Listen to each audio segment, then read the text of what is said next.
So welcome everyone to today's B3 webinar, Small Presses Present Spring and Summer Lists. We have attendees muted, but if you have questions, please ask your questions in the chat. We will ask them of the presenters after their presentation.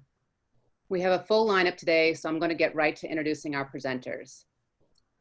Michael Reynolds is the editor-in-chief at Europa Editions.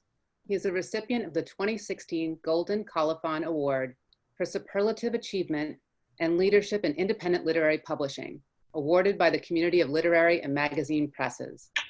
He's a member of the Independent Publisher Caucus Steering Committee and the founder of Bookselling Without Borders, a scholarship program that diversifies the culture of reading by building bridges between the American bookselling community and the international book industry.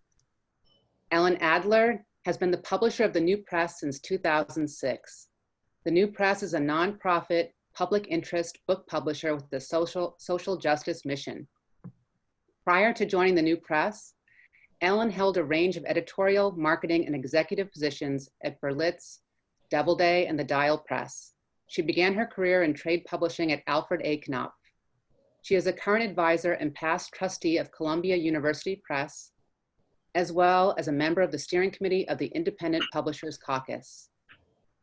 Brad Simpson just joined Blackstone in 2019, having been in the publishing industry since 2001. During that time, he has worked with public and academic libraries, schools, and retail bookstores. He's represented several products over the years in both the content and tech spaces, and has been involved in nearly every format available under the sun, including print, physical, and digital audio, ebooks, and large print. Ellen Zielinski-Whitfield is a senior publicist at JKS Communications. With a strong journalism background, Ellen balances her understanding of the other side of the desk when it comes to media pitching with a true love of an avid bibliophile. She's been part of the community of journalists in her more than 7 years' experience in print media, with such well-respected outlets as the Dallas Morning News and The Advocate. Her experience on the editorial side of travel, community, and lifestyle sections of newspapers, social media, and online media is to the benefit of authors in a variety of genres. Michelle Mishak is a marketing director with Revell, a division of Baker Publishing Group, where her area of focus is on fiction. Michelle has spent the last 20 years connecting with readers with books. The first 10 years were with Walden Books, Borders, and Field Management, selling directly to readers. Noelle Chu is the marketing director of fiction with Bethany House Publishers, a division of Baker Publishing Group. She has been in publishing for the past 11 years, first as a publicist and now in advertising. She encourages you to check out the blog bethanyfiction.com for more information on BHP titles. So we're going to begin with Michael of Europa Editions. Hello, everybody. This is a bit like celebrity charades as we watch. And I just want to apologize also before I get started for the noise outside my window. So we at Europa have a killer season this spring. I think probably the best season that we've ever had at Europa. So for those of you who were at Winter Institute and at the tables that I visited, I apologize that this will be a bit of a repeat act, but the titles that we have, the lead titles we have this spring are so prominent that I really can't do otherwise. So I'm going to jump in. I'm actually going to share my screen so that you can see some of the cover images here. I think you will begin by seeing yourselves, but I'll make that. Oh no, there you go. So the first book that I wanted to talk about is Breasts and Eggs, which is in all respects a big book for us at Europa. It has been a most anticipated book at the Millions, Vogue, Literary Hub, Toronto's Now, and New York Times already this year. John Freeman, who many of you will know as the publisher and editor of Freeman's, recently described its author, Mieko Kawakami, as the Catherine Wheel of talent, unique and unplaceable. And in a review that's publishing next week in Booklist, they described this novel as, or wrote about this novel, within an affecting portrait of an artist in transition. Kawakami deftly and deeply questions the assumptions of womanhood and family. Importantly for us, this is the first of 3 books that we've acquired by Mieko Kawakami. Now, we don't often do multiple book deals at Europa. It's a bit of a rarity, but and we don't often pay as much as we paid for these 3 books. But it seemed to us that Kawakami could really be, you know, a cornerstone of our publishing program over the next few years. Breast and Eggs is getting, as I mentioned, some really terrific early attention. Galleys are out there with your PGW reps, if you don't have one already. It tells the story of 3 women, 2 sisters and one of the sisters' teenage daughter. In the first part of this book, Makiko and her daughter have come down to Tokyo, ostensibly to visit Makiko's sister, the narrator, Natsuko. But Makiko is actually in search of an affordable breast enhancement procedure, while her daughter, who's, you know, at the edge of adolescence, has gone completely silent as she sort of struggles through her questioning of identity and body image. And, you know, these 3 relationships and the situations that the 3 women find themselves in sort of all come to a head at the end of the first part of this book. In the second part, which is set 10 years later, Natsuko, the narrator, has traveled north to visit, again, ostensibly her sister and her niece, but she herself was sort of grappling with uncertainty at a certain, you know, she's reached a certain age, and she has no children. She's contemplating a family, having a family, but doesn't want to be in a relationship, so she's contemplating artificial insemination. This is very much a book about female bodies, about family, about women struggling against social mores and expectations. And it's written in a very direct style. I mean, I think one of the things that really appealed to us about this book was, you know, we think it will reach out to fans of Japanese fiction, Japanese literature, but importantly, it goes well beyond this. It's just a terrific work of contemporary women's fiction. And we really expect it to do super well. We're publishing it as a hardcover, which is also a rarity for us in what I think is a really attractive package. The author is coming out in May. The book publishes in April, but the author is coming out for a brief tour in May. She's a superstar in Japan, so it was very difficult for us to get the time with her to come out and promote this book, but she very kindly found a weekend is doing some events on the West Coast and the East Coast. Unfortunately, only those 2 places, but we hope to have her back in the future as well. So I hope you take a look at that one. The next book that I wanted to talk about is another very big book for us, Shadow Play by Joseph O'Connor. Some of you may remember Joseph O'Connor from Star of the Sea, which was a very successful book about, I guess, 8 or 10 years ago now, published by Random House, if I remember correctly. Since Star of the Sea, Joseph O'Connor has been published poorly, honestly, by a variety of corporate imprints whose we won't mention, of course, in this call. And our vision for this book is that it's really the right book to sort of bring him back to prominence and bring him back to the readership that he enjoyed with Star of the Sea.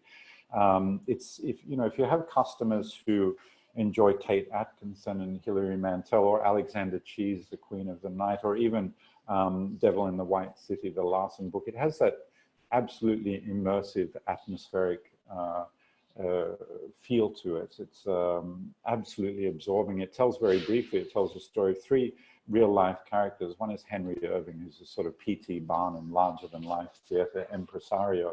The other is Ellen Terry, who was the greatest Shakespearean actress of her day. And when Henry Irving decides to open up his own theater in the West End of London during the years of Jack the Ripper in London, this sort of lamp-lit London setting, he hires a young Dublin clerk by the name of Bram Stoker to be his theater manager. And the conceit of this novel, very obviously, is that, you know, it's the experiences of Stoker in the theater, in Irving's theater, that inspire Dracula, the writing of Dracula. But I think, importantly, and a number of people have commented on this, it goes well beyond this conceit, which is a very, simple conceit, but it's beautifully written. It's a beautiful sort of psychological study of character and ambition and the theater, that family that is created in the theater. It has terrific fans. We have great quotes from Peter Carey and Colin McCann and Alice Walker. It published last year in the UK and, proved to be what we expected from it, sort of the book that brought Joseph O'Connor back to prominence.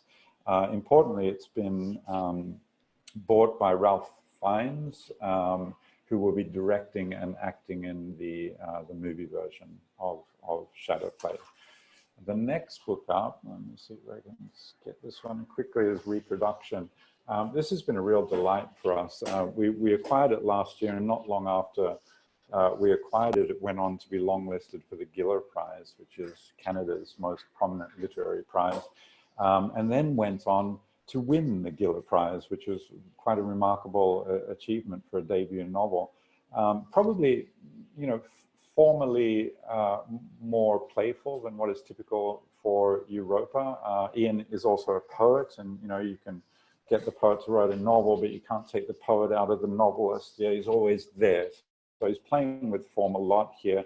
Nonetheless, I think what I found most convincing is I never lost touch, even with his playfulness, I never lost touch with the story and the characters at the center of this book. And it's really, I think the two things that I found most compelling about this book is that it is a novel with a real heart. It's a very generous, spirited novel. It's about family, it's about illness, about race.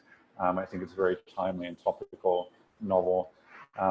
About, as the author himself put it, and I've stolen this line from him and used it innumerable times, about how strangers become family. Does that mean one more minute, Linda Marie? Is that what I saw there? Or am I completely out of time already? No, no, I haven't said anything to you, but yes, I think okay. you have another minute. I have another minute. Yeah. Okay, I'm, well, very quickly, what I'll tell you about this book, Freshwater for Flowers, is that it's perfect Europa fare. It's sort of, in some sense, a combination of The Elegance of the Hedgehog, Old Filth, and a novel bookstore. It's set in France. It's set in a cemetery in France. It's charming, it's French, it's full of atmosphere, it's touching, it's melancholy at times, and it's about human connection. I think importantly, what I'll tell you is that Kathy Kirby, the buyer at Powell's, who initially had ordered 8 copies of this, after having read The Galley, upped her order to 55 copies. And when we saw her at Winter Institute, she said, I absolutely fell in love with this book, and it's totally going to be a front of store feature title for us. I should also, well, I'm going to have to skip this, I think, but I should also mention that we have this little novel by an author, Italian author you may have heard of, Elena Ferrante, coming June 9th. Obviously, this is going to be enormous. We're aiming for a #1 bestseller. Everything that we're seeing so far seems to indicate that that's the direction that this book will go. It's a fantastic story. It's not a continuation of the quartet, but it is, I think, a perfect combination of sort of the style of her earlier novels with, you know, the big canvas and the large cast of characters that characterize the Neapolitan novels. We've got all kinds of events planned around this, and you'll be hearing a lot more about this book and about Ferrante over the next few months. Thank you. Thank you so much. I think what you were seeing was that Kelly was telling everyone she loved one of the books you were presenting. So next up is Ellen Adler. Hello, everybody. I paid me deeply to follow Michael. One moment, Michael, I think you'll need to stop sharing. Okay, thank you. Hi, everybody. It's very nice to be with you all today, whoever is there. Pains me deeply to follow Michael. He's a wonderful publisher, and but I didn't get to Linda Marie in time to discuss the schedule, but I'll do my best. I think most of you know the New Press. As Linda Marie mentioned in her introduction, we were set up as a not-for-profit, which is a bit unusual. We are modeled after public television and public radio as they were first conceived. And this means that we can take on books because of their merits, literary, political, cultural, and not necessarily because they're going to make a ton of money. And that's a very nice editorial freedom that we have. We're now 28 years old. We're distributed to the trade by Two Rivers Ingram. Even though not all of our books are huge bestsellers, some are. And I wanted to mention to everybody that the new Jim Crow 10th anniversary paperback edition, also a hardcover, are just out as of last month. And I hope you have good, nice piles of these. This is a book that literally changed the conversation in the country about criminal justice and racial justice and criminal justice reform. And this could not have happened without the support of independent booksellers. It was indies who got behind the book early. Our first printing was 3,000 copies. We now have many more than 1 million in print. And so this is really, you know, a great indication of the significance that independent booksellers play in our culture, and we're very grateful. I'm going to tell you about 5 books that we're publishing this spring, if I have enough time. First I wanted to mention one called Inventing Latinos by Laura Gomez. This is a primitive way to show our covers, I'm afraid. With the uproar about American Dirt, it seems important to mention that the New Press has been publishing Latinx voices for 30 years, especially on issues relating to immigration. We have an immigration editor on staff, and this is a very relevant example of the kinds of critical books that we publish. Inventing Latinos, A New Story of American Racism, will be published this coming August. Our author, Laura Gomez, is a leading legal and race scholar, and she points out that Latinos comprise 1/3 of the American population, will comprise 1/3 of the American population in another couple of decades. Their influence shapes everything, and even though many Americans still don't know how to think about them, often instinctively and mistakenly referring to them as recent immigrants rather than in racial terms. So Inventing Latinos is both a recent history and a guide for the future. It provides a sharp and brilliant frame for the current political context, and asserts that all of us must grapple with Latinos as a racial group. And this will be a very welcome book, we feel, coming on the heels of American Dirt. Next up is David Dayen's book, Monopolized. David Dayen was named as executive editor of the American Prospect magazine last year. His 2016 book, Chain of Title, How 3 Ordinary Americans Uncovered Wall Street's Great Foreclosure Fraud, was named a Best Book of the Year by Kirkus and The Week. David Dayen attended Winter Institute the year that we published that, so many of you met him, and some of you met him this year when he was part of the antitrust panel on the Tuesday of Winter Institute. There was a lot of buzz about that. Dayen's focus as a journalist is the underdog American, ordinary folks who get caught up in the claws of business, but who fight back. It's Monopolized is a major new book that conveys the personal side of very impersonal forces. Even if you feel as if you understand the concept of monopolies in theory, and I know independent booksellers know a lot about monopolies, as do publishers, I think it will still shock you when you read and absorb Dayen's picture of it in full effect as it plays out in our daily existence. Over the last 40 years, our lives have become governed by a handful of very large, very powerful corporations. 4 major banks control most of our money, 4 airlines shuttle most of us around the country, and 4 major cell phone providers connect most of our communications. If you end up in a hospital, almost every accessory to heal you will come from a handful of large medical suppliers. So this book discusses why it matters, why we should care, and why we should fight back. It's filled with vignettes and vivid case studies. Dayen really writes like a dream, and he shows how these monopolies have transformed us, and also provides readers with the raw material that we hope will make monopoly a consequential issue in American life and revive a long dormant antitrust movement. Next, I want to mention a book by Mab Segrest called Administrations of Lunacy. Mab Segrest lives in her home territory of Durham, North Carolina. She's a professor emeritus of women's study, gender and women's studies at Connecticut College, and a longtime author and activist in social justice movements. She has an outsized reputation, and we were thrilled to publish her memoir of a race trader, that had been long out of print, and we brought this back into print last fall. Some of you met her at SIBA, I think, in the fall, the trade show in the fall. Her new book, Administrations of Lunacy, represents a lifetime of scholarship.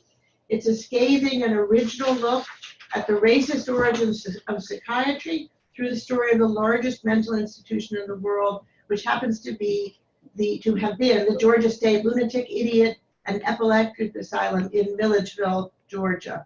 It's a story that has all but been erased from popular memory and within the psychiatric profession.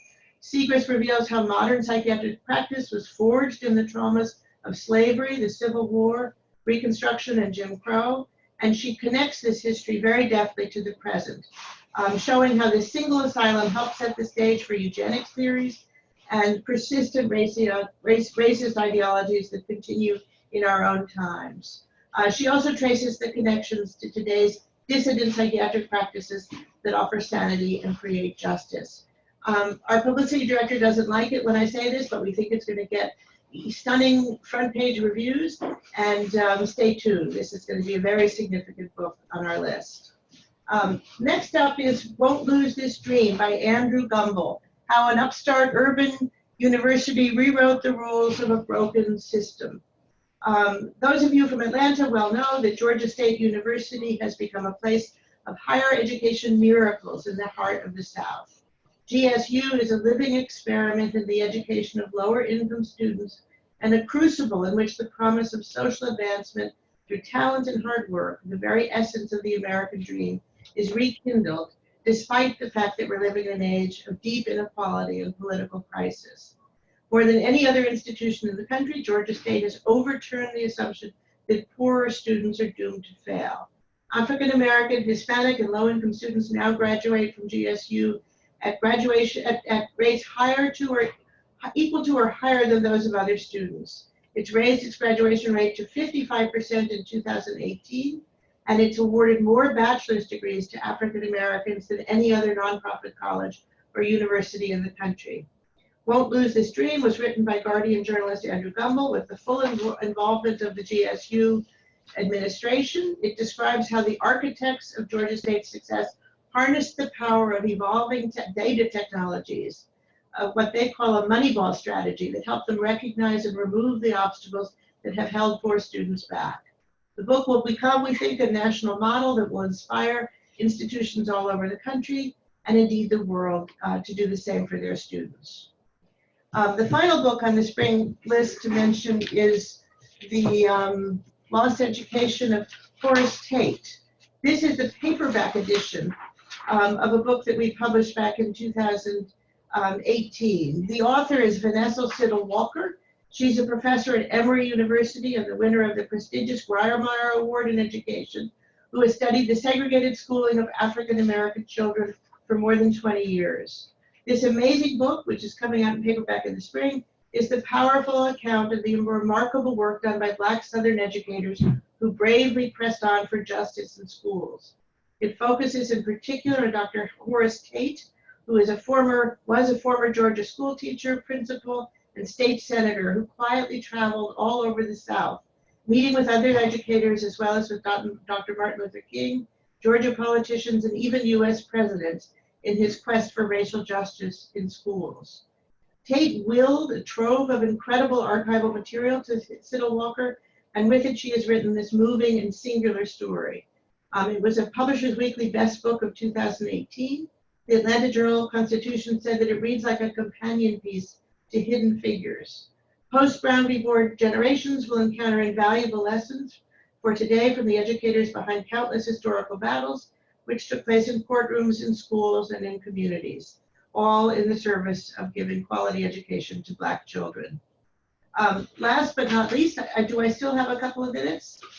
I think about another minute. Minute, thank you. So we're focusing, when we speak with booksellers and attend Winter Institute these days, we're really talking up our backlist.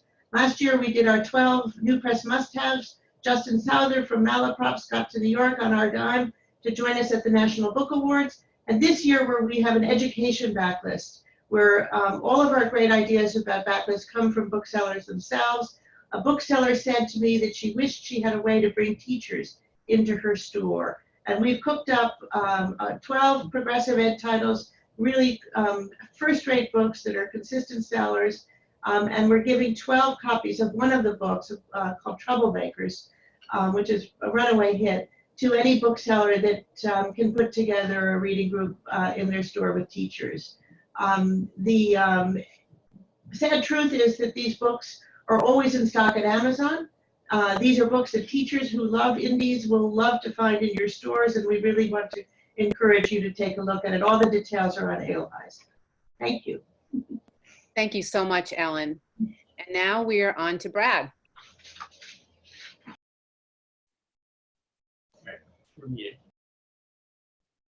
I think your sound is your sound might be. You're good now. Okay, good. Well, thanks for having me. So many great books. This is exciting. It's my first time attending this teleconference, so I really appreciate the opportunity. And I'll talk fast. Linda Marie was nice enough to remind me we had 10 minutes. I thought we had 15, but I talk fast, so lucky you.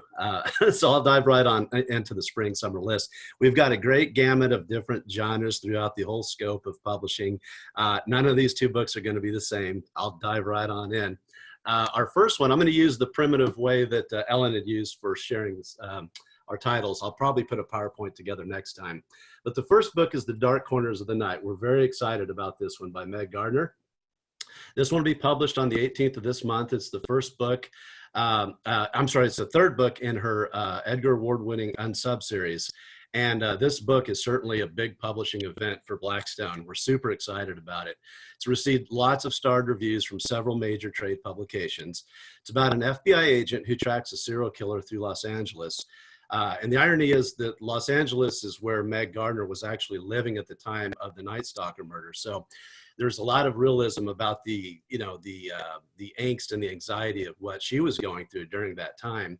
And in fact, the Unsub series, all of the 3 titles are based after real serial killers in the history of, those events. But the Midnight Man comes for parents, but he leaves the children alive to witness unspeakable horrors. It's basically about an FBI agent that she comes to try to find out, what these attacks, the bedroom communities are gripped with fear, the attacks are escalating, and the agent must decide if she can do what needs to be done before the next strike comes. Stephen King refers to Meg Gardner as the next suspense superstar, and he even tweeted out to his 5.6 million followers that you can't miss this book. It's a great one. So again, a little primitive way of sharing this, but we were really happy to see that quote. Don Winslow states that this novel scared the hell out of me. Of course, Meg Gardner is an extremely accomplished author. She was nominated as president of the Mystery Writers of America in 2019.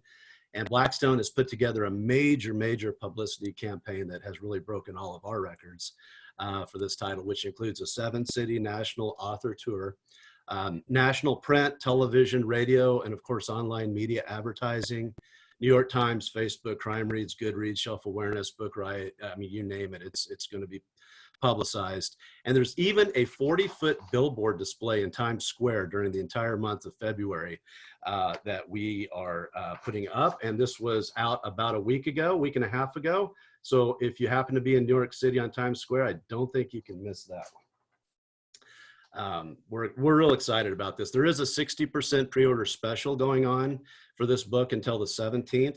If you ordered it, 60% off, free shipping and no minimums as well. Okay, the next title is Master of Sorrows by Justin T. Call. This is available on 2/25 later this month. I didn't have the galley, but the cover artwork is just so beautiful, I had to share it. So if you can see that, we are really happy about our graphics team designed a fabulous cover for this one. It's an adult fantasy novel with strong YA crossover appeal for fans of Jen Lyons and R.F. Kuang. So you've all heard the story before. Orphan boy, raised by a wise old man, comes to full knowledge of his magic and uses it to fight the great evil threatening the world. We've all heard that one, right? But what if that hero were destined to become the new Dark Lord? The Academy has stood against magic for centuries. Hidden from the world, it trains its students to detect and retrieve magic artifacts, which it guards from the misuse of others. Because magic is dangerous. It's something that can heal, but it can also harm. And a power that aids one person can destroy another. Unlike his classmates who were stolen as infants, Aniv was born in the village. He was believed to be executed, then unknowingly raised by his parents' killers. 17 years later, he struggles with the burdens of forbidden magic and must finally decide whether to accept the truth of who he really is or embrace the darker truth of what he one day may become. Justin is a graduate of Harvard University, and he's a novice screenwriter, also a voiceover actor. And when he's by the way, he's also the CEO of his own company, Monkey Games. So when he's not reading or writing books, or he likes to box, he likes to design tabletop games for his company, and he also likes playing League of Legends. So he's kind of a well-rounded dude, you could say. I don't meet a lot of authors who are boxers. Marketing plans for this one includes national reviews and features, of course, print, digital ad campaigns, social media, and bookstore events alike. Pale by Edward Farmer. This one comes out May 19th. Another awesome cover. The summer of '66 burned hot across America, but nowhere hotter than the cotton fields of Mississippi.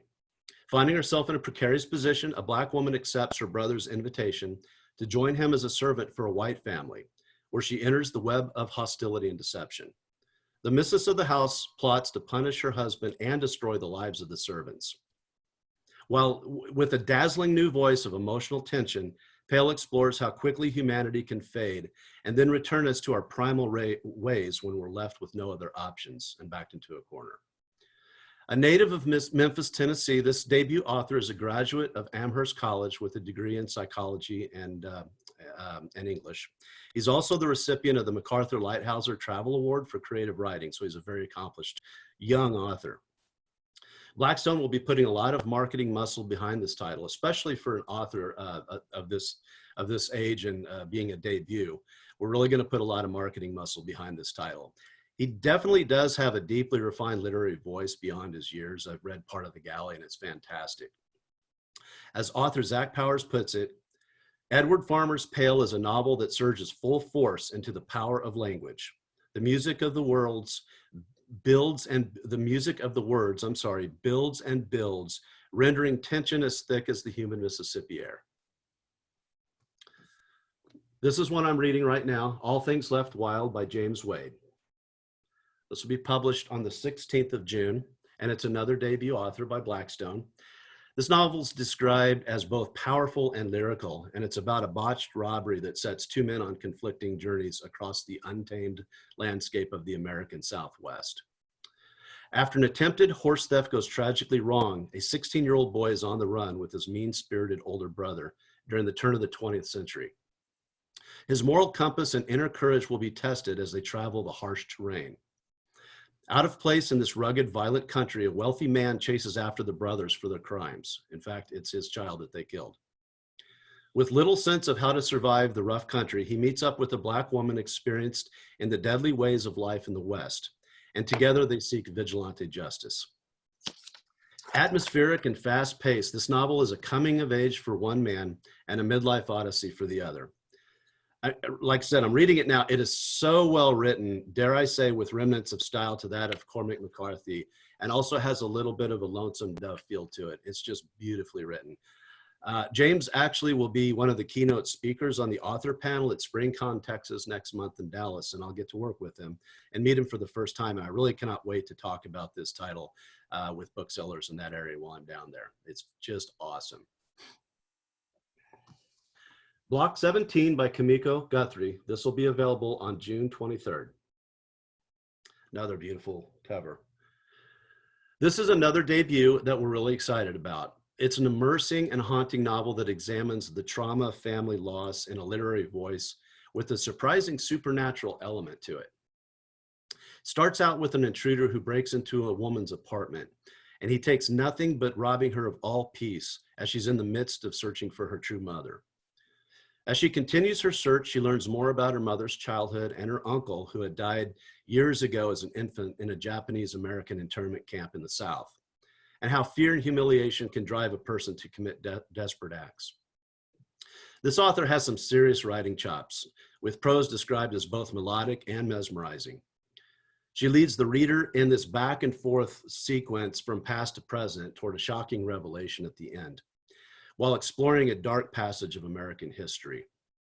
I recently finished reading this galley, and she has a very, very sharp-witted and humorous style that I think will really appeal to large audiences, and especially female-based literary fiction lovers. This title will also have major marketing plans in the fold and will be backed by the same pre-pub buzz, outreach, and author appearances as the rest of the titles that I'm presenting today. Brad, can you say what the title and author was of that book again? I'm sorry, that is Block 17 by Kimiko Guthrie. Thank you. You got it. Okay, I hope I'm doing well. I'm talking pretty fast. So actually, I'm on my last one. Okay. They say you save the best to last. Well, they're all awesome. But The Lesson by Cadwell Turnbull, this is probably one of my favorites. It has come out last June in hardback, and the paperback version will be out, trade paperback, on the 2nd of June. So The Lesson is all I heard about when I first came aboard Blackstone last year. So I wondered, what's all the fuss, you know? Well, I found out. The author is an NC State grad, and the book is set in the Virgin Islands, which is actually Cadwell's birthplace, as an alien ship comes to rest over the islands for 5 years. So ship comes to rest above the island. They just kind of have to live together and make us friends, right? So the locals have lived with this race of super advanced aliens on a research mission that they will not fully disclose why or what it is. But they are very generous in many ways. They share their technology, they share their healing powers, but they'll meet any act of aggression with a disproportional wrath of brutal murder. So, of course, this has led to a strained relationship, to say the least, with the humans on the island. This is more of a pre-apocalyptic story, so it's not like the explosion happens or the viral infection happens on page 1. It leads up to it. So basically, it's pre-apocalyptic based on 3 families' lives. So you really get to kind of peel the layers of the onions and get to know these families and these characters very, very intimately. So, they find themselves at the center of this inevitable conflict that leads to events that'll teach them the terrible lesson. But I will admit, I am a huge fan of dystopian. I've read dozens of them. This author has probably one of the best writing styles that I've come across for this particular genre, probably since I read Swan Song back in the 90s. The Lesson has received way too many awards and rave reviews to mention here, but believe me when I say it is a must-have. And in fact, Fountain Bookstore, who I believe might be on this call, in Richmond, Virginia, even named it their #1 book of the top 10 2019 books of the year. And we are completely delighted and honored to have that recognition by Fountain. So big shout out to Kelly and Fountain and all the staff there. And that's all I had. Thanks for having me. Thank you so much, Brad. And now we'll hear from Ellen of JKS Communications. Hey guys, and actually I should have sent you my updated bio, but things have been a little crazy around here. We actually are rebranding this year to become Books Forward, so lots of exciting stuff. But if you hear from somebody from Books Forward who's chatting with you like they've known you forever, it's us, it's JKS. We're just kind of reformatting some of the things we do and focusing on, those books and authors that are change makers. So I have 6 to go over, so I will be brief, but we have a lot that we're really excited about this spring. The first one I was going to talk about is from the American College of Obstetrics and Gynecologists, which is what it sounds like. It's a group of doctors. It's got more than 60,000 members. It's a new and updated edition of Your Pregnancy and Childbirth Month to Month. It's sold, over 500,000 copies already, but this has, updates from moms to be, people who have read the previous editions and given feedback to really express, what they think is missing or what has been most helpful to them. So it's kind of in between what to expect when you're expecting and like the Mayo Clinic's book. So, the Mayo Clinic has this really clinical one, but what to expect when you're expecting has more of a kind of a friend-to-friend voice. So this one's got a little bit more of the in-between, like I said. So it's, it's like it's like you're talking to a friend who happens to be an OBGYN. So, there's a lot of really helpful advice for the 9 months of pregnancy. It's kind of broken up into month to month, but it also talks a lot about post-pregnancy questions and things like that, because, the pregnancy lasts 9 months, but it really goes beyond that. So it's a really cool title. And it's got a lot of doctors involved in it who are just incredible. And that one is out on April 7th. And it helps women to kind of know what kind of questions to ask their doctors and really advocate for themselves and for their babies. So it's a really cool title that we're excited about. The next one I wanted to talk about is Stephanie Rayflock's a delightful little book on aging, which kind of says it all in the title.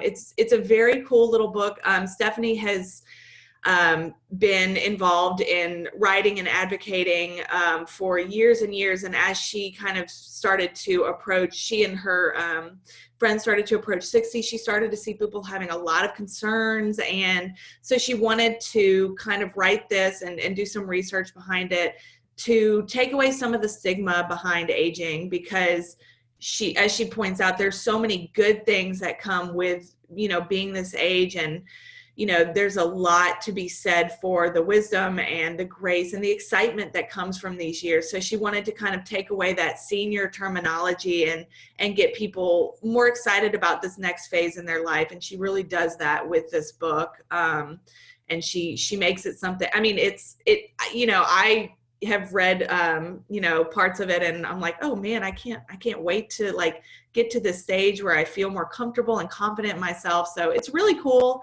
It's out April 28th from She Writes Press. Let's see. Up next, we have Paul Corson, and his book is Regaining Paradise, Forming a New Worldview, Knowing God, and Journeying into Eternity. So Paul is probably one of the most kind and caring and genuine authors we've ever had the pleasure of working with. He's really made it his mission throughout his life to kind of spread positivity, and has been through a lot of experiences that he's put in this book. He's a pharmacist, and he actually established a protocol for the treatment of HIV and AIDS, and has received, a Philadelphia Hero Award for those contributions and for how he's supported AIDS survivors.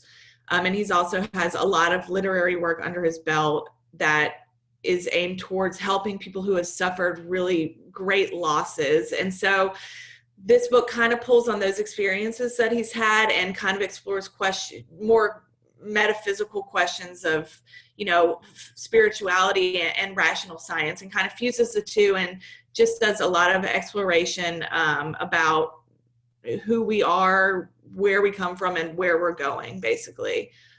So it's out this April from Book Locker, and it has distribution through Ingram. So it should be available to everybody. The next one up is Ariel's Island from Pat McKee. And this one is it's a cool retelling of The Tempest, Shakespeare's The Tempest, and kind of keeps that magic from the original play, but brings in the notion of artificial intelligence and how these AI creatures and systems that we're moving towards, what the morality is behind them, and, as they become less mysterious, kind of can they become more like people, or will they always be seen as technology and machines? So it's a really fun and it's a cool kind of genre mashup. You wouldn't think of a Shakespeare play with kind of these science fiction elements, but it really works. And he's also donating some of the profits from his sales to the Thornwell School, which is an orphanage in the South where he spent his teenage years living. So he's doing a lot of really good things with this book. And he's a lawyer that represents schools and universities. And so he's trying to work with a lot of different schools to tie his book in and, get excitement going about Shakespeare and The Tempest again, and just classics in general. And that one's out March 31st from Hearthstone, which is a division of Southern Fried Karma. The next one we have is Alan Orloff, is I Know Where You Sleep. Alan is such a funny guy and has this great charisma that really comes across in his writing. But the book is like deadly serious and terrifying. It's about a woman who has a stalker, and she ends up hiring a PI to help her. And, you know, I asked him why a PI, and, you know, he just referred to all the great classic PIs, and he really wanted to incorporate those into one of his novels. So he's done that here. And he also took a, let me get the right terminology, a Citizens Police Academy course to prepare for the book and really do a lot of research into the background. And you can really tell it's so well fleshed out, and just the details are just on point and crisp. And, you know, he teaches fiction writing in his spare time. I don't know where he finds that spare time, but you can really tell just the style of writing he has just immediately from page one captures your attention. And it's so much fun and so terrifying, to be honest with you. And that one's out, it was out this week from Down and Out Press. And the last one I wanted to talk about was, it's called The 5 Core Conversations for Couples, and it's from David and Julie Bullitt. They are a couple who've been married or have been together for 25 years, and he's actually a divorce attorney and she is a marriage therapist. So, you know, obviously they have this wealth of experience to pull from to write these conversations that they think that every couple should really cover and talk about in a marriage.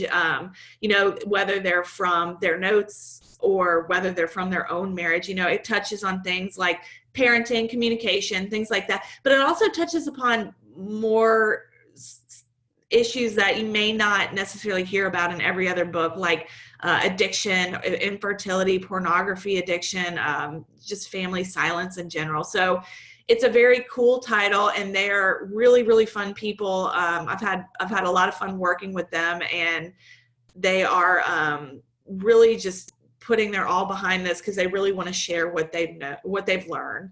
And that one was out February 4th from Skyhorse and Simon and Schuster. I'm going to try and do a quick screen share and see if I can do these these covers. So this is the 5 core conversations. This is Alan Orloff's I Know Where You Sleep. This is Pat McKee's Ariel's Island. I think we're still looking at the 5 core conversations. Oh, no. Okay, let's see if I can figure this out. Sorry. It's okay. I did this last time and could not remember. Okay, so stop sharing. So then we have Alan's. Mm-hmm. And then we don't have the finalized cover for Paul's book yet, Paul Corson, the spirituality one. So this is Ariel's Island. Is that what y'all are seeing? Yes. Cool. And then this is Stephanie's book, The Delightful Little Book on Aging. And then the last one is the one from the American College of Obstetricians and Gynecologists, which is right here. And that is it from me. Thank you so much. It was really good to see the covers too. Thanks for sharing those. Yeah. So now we're turning it over to Michelle and Noelle from the Baker Publishing Group. Michelle, did you want to start first? Yeah, Noelle's going to share our slides though. I'll give her a second to get those up. There we go. So we're so excited to be with you guys as booksellers. We have a big heart for booksellers. So the first book that came out in January, and you might, Lynette Easton came to SIBA's fall show a few years ago, so you guys might have met her. But she's based in South Carolina. She's a great romantic suspense author. This is book 1 of 4 books, and all how they're related is each the characters knew each other in Afghanistan when they were serving there, and now they're back in the States. And so, you know, there's going to be things that happen and they have to rely on each other to help each other out. So Lynette's a great seller for us. She gets reviewed well by Publishers Weekly, book lists. So we just love Lynette. So the next one on our list is Patricia Bradley, and this one comes out in May. And she lives in Corinth, Mississippi, and she also has been down to your trade show in the fall with you guys, which she really loved. This is Natchez Trace National Scenic Trail is the scene for all of these. This is going to be a series where the first book, one of the rangers arrives on the scene, and the ranger's already has been killed. So this, they're talking about drugs being ran on it. So you'll get some nature, but you're also going to get a lot of romantic suspense, which we find sells really well. And we expect reviews from Booklist and PW hopefully on this one when we get there. So we're excited about Pat Bradley's new series with us. The next one is Key to Everything. And this author is based in Birmingham. She's also been down to the fall show, I think maybe a couple of years. The cool thing about Valerie is she's the senior travel editor for Southern Living. She's an excellent writer. I just love her books. So she's one of those people that just kind of is great at building characters. So you kind of fall in love. And this one is about a young man who goes through kind of a tragic incident. So he decides to take the same bike ride that his father made. And he leaves, I think he leaves from Georgia and drives down to rides his bike all the way to the Keys. So it's kind of like a coming of age story. We expect it'll be reviewed. She usually gets reviewed in Booklist and PW and a few other key publications. So make sure to look for this one. And she's just a lovely author. So, and then the next one on our list for Ravel is What Momma Left Behind. So this comes out in June. She's based in Tennessee. Cindy Sproles is a little different than our normal fiction author. She's a popular speaker, storyteller. This is playing on the orphans. Her mom has a habit of taking in other kids and feeding the neighbor kids up in the Appalachia area. And so her mama ends up passing away, and she has to then pick up where her mom had left off with taking care of all the children. So it's just a really wonderful, it does sound sad, but it's a really powerful historical fiction that she just really captures your heart with what this girl has to end up taking over. So, and then I will pass this to Noelle, my partner in crime. Okay. All right, you can hear me? Yes. Okay, great. There we go. So the first title to talk about is Endgame by Rachel Dillon, which just came out last month. And this is the first in Rachel's Capital Intrigue series that she's doing. And Rachel is an Atlanta native and grew up there and has a lot of family there. And she just is writing a really great romantic suspense style. The Booklist and review said that this is perfect for fans who love NCIS because it's has a character who's a criminal investigator, but also the heroine's an FBI agent. So it plays well with those people who love those types of stories. And she does a really good job of creating really intense, thrilling novels. But she also adds a really nice romance element to it as well, because she's been recognized by the RWA chapters, Faith, Hope, and Love, receiving a Reader's Choice Award from them. So for people who really love that thrilling read with a dash of romance to it, she does really well with that. And her previous series was also set in Atlanta, if you're looking for something that's more of a Southern setting than just Washington, D.C.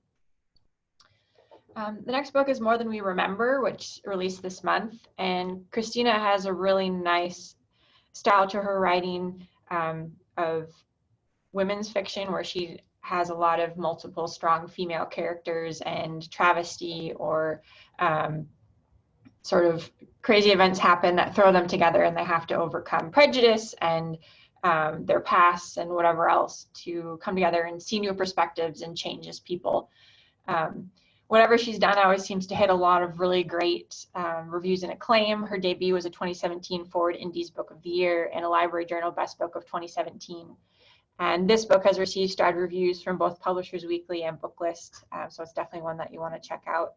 And definitely appeals to fans of Rachel Hauck and Lisa Wingate in terms of that dramatic story that has a hopeful side to it, but also Leanne Moriarty with, strong women clashing together and trying to make a future and figure things out. So I think it'd be really play well to your readers who are looking for more of the same in this. The Gilded Lady is definitely for your historical romance fan. This is coming out in June 2020 from Elizabeth Camden, who is an Orlando author.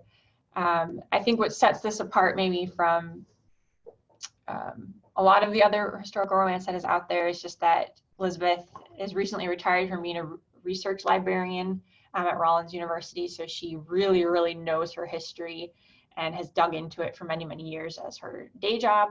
So she's always highlighting really interesting professions from history and women who are in those professions and pioneering them. In the past, she's worked with women in biochemical fields who helped try to chlorinate New York City water system to get rid of cholera around the turn of the century. This one is a social secretary for Mrs. McKinley as the First Lady.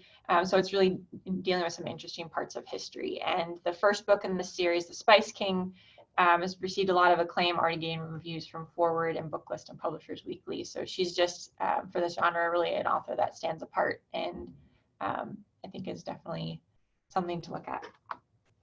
Set the Stars Alight is coming out in July 2020, and this is dual time fiction. It's present day set and then also flashes back to the early 18th century. Amanda has this really beautiful, almost not quite a fairy tale, but sort of that style of writing where it just feels really nostalgic and kind of takes the ordinary and makes it seem extraordinary and more than just the everyday. And she also really likes to feature quirky characters in small towns and give them a sort of romance to that type of scenario. And her debut that we did last year, Whose Waves These Are, received a lot of acclaim, including a Publisher Weekly and Booklist starred review. And it was also a Booklist 2019 top 10 romance debut. So with what she's writing, definitely for fans of Kristen Hanna and Susan Meisner, Lisa Wingate, Julie Cantrell, or Rachel Hauck as well. And then the last one I have is The Crushing Depths, which is coming out in July 2020. This is Danny Petrie's second book in the Coastal Guardian series, and it's focused on a Coast Guard base from Wilmington, North Carolina. And the first in the series, Killing Tide, received a Library Journal starred review, so things have gotten off really strongly. And as you see, probably a theme in our list, we have a lot of romantic suspense. But Danny is one who just always is hitting bestseller lists in our market and consistently does really, really well and gets a lot of acclaim. And I think would play well for people if they're looking for another Dee Henderson, since she's slowed down in her writing, or a Colleen Coble or a Terry Blackstock. But if you want a ABA comparable, I also think it's fair to liken her to a Karen Slaughter. Probably a little less gritty and a little stronger on the romance, but definitely has a lot of thrills and complex plots, and that would fit well, I think, with people who are looking for kind of more in that same vein. And that's the end of our presentation. Thank you so much. And we've come to the end of our hour, which flew by. So I want to thank the presenters for presenting so many wonderful titles to SIBA Booksellers. Really appreciate your time, and you can tell that you selected these titles with our region in mind. So thank you very much for that. After the webinar, we continue with SIBA's office hours, and we're joined today by SIBA Board President